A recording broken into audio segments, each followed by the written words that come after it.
yamde jeeɗiɗi silmaji capanɗe tati woni Dakar lamorde Sénégal waktuji ɗiɗi fawi hen to wiyete Paris lamorde France. Amadou Barouba. tedduɓe heeɗiɓe RFI Fulfulde jamalla wale mon bisimilla mon e ley kabaruji ɗi hande ko altine balɗe 1 lewru joyi ɓuuri hitandu junnaji ɗi e nogas e joyyi yam no hitandu ñaɗiɗi e nogas e jeegom. Mamadou Sangare latowo ballon to RC Lens leydi France heeɓi desewal nambiyen jeenari MARC-VIVIEN fowe hitandu ñaɗiɗi e nogas e jeegom ko hande subaka o kabaru andina o woni fijo ballon Afrique najo ɓurɗo heptinede e golle muɗum e nder Ligue 1 e ndeɗo hitandu ñaɗiɗi e nogas e jeegom kongol woni aranol malinajo ina heɓan ji jeenari ma en gartu e oɗo kabaru e fuɗɗode.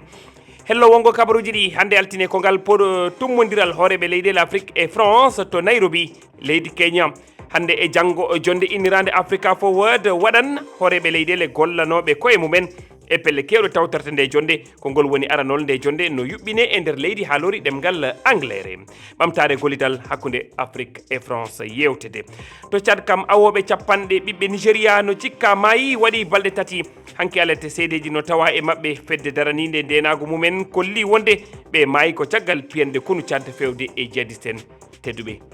bisimilla moon. On calminama on jurama on jettama bisimilla mon e ley kabaruji ɗi ko biyeteɗo Mamadou yettode makko ko Sangare o ko lato ballon ɓiɗɗo Mali o laati heɓude ngenari MARC-VIVIEN fowe hitandu ñaɗiɗi nogas e jeegom ko ngal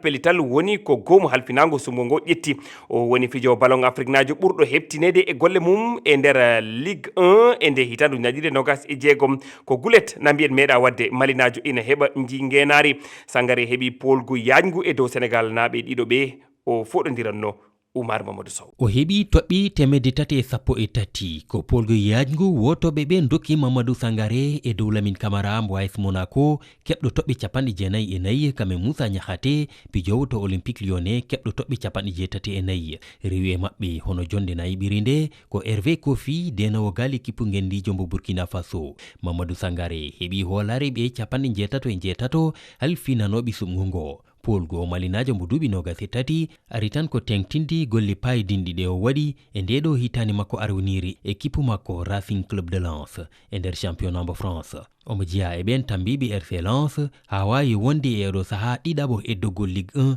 caggal Paris Saint-Germain nedi makko e karallagal makko tawtogal bawal makko wallimbo e yawdi hiptinedi ha ni indi makko watti somede e jimi e nder dingral mabɓe Bolawer. Polgu Sangare ngu ko gulet wonande malinajo hayso tawi Hamadi Traoré arine e jonde ɗimmere e ndin jenari MARC-VIVIEN foye e hitande ujune ɗiɗi nogas e ɗiɗi ñalde nde MARC-VIVIEN foye hawri e ladial nogas e tati jeego ɓuru ujune ɗiɗi e tati wonno kanko Mamadou Sangare tawi ko omo yara e hitande wotere.